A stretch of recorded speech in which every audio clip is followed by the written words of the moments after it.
सभे मगहिया भाई बहन के भूलेटन काका के राम राम आथिन मगहिया खबर में सुनथिन देश दुनिया के खबर।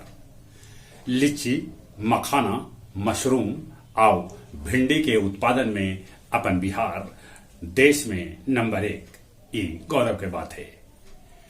मन के बात के 100वां एपिसोड के नेशनल कन कलेक्शन आज राजभवन में जुटन लोग। उत्तर प्रदेश के हाई स्कूल और इंटरमीडिएट के परीक्षा में आखिरकार लड़की सभे लड़कन सभे से रहलन आगे। जमीन से 10 फीट नीचे बनावल जाए पटना के दोनों म्यूजियम के जोड़े वाला सुरंग। दिल्ली में आज होए मेयर के चुनाव। गर्मी से टेढ़ हो गए गया कोडरमा रेलखंड पर दिलवा स्टेशन भी रेल के पटरी। हादसा होते होते बचल हटिया पटना एक्सप्रेस। बाहुबली आनंद मोहन के रिहाई पर आईएस एसोसिएशन जता रहलन है विरोध। पंजाब के पूर्व मुख्यमंत्री प्रकाश सिंह बादल के 95 बछर के उम्र में होए निधन।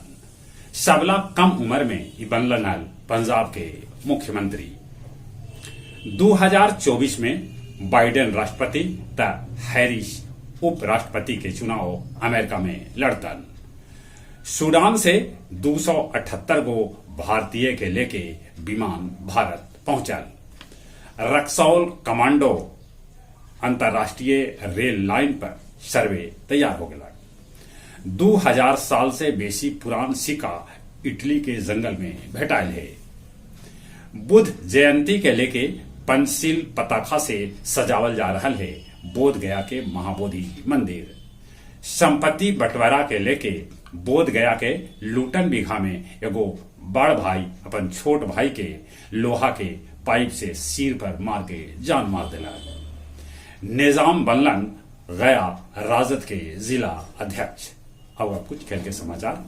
आईपीएल में गुजरात टाइटंस मुंबई इंडियंस के 55 रन से हरा दिला। विश्व टेस्ट चैंपियनशिप लेल भारतीय टीम घोषित कर देवल गए है। पाकिस्तान के 5वां T20 मैच में न्यूजीलैंड मात दे दिलक और अपन 100वां जीत दर्ज कैलक। ई मैच में न्यूजीलैंड के तरफ से चैपमैन ठोकलन शतक। जंतर मंतर पर अभियोग प्रदर्शन कर रहलन है भारतीय पहलवान। सुप्रीम कोर्ट महिला पहलवान के आरोप के बतौलक है गंभीर।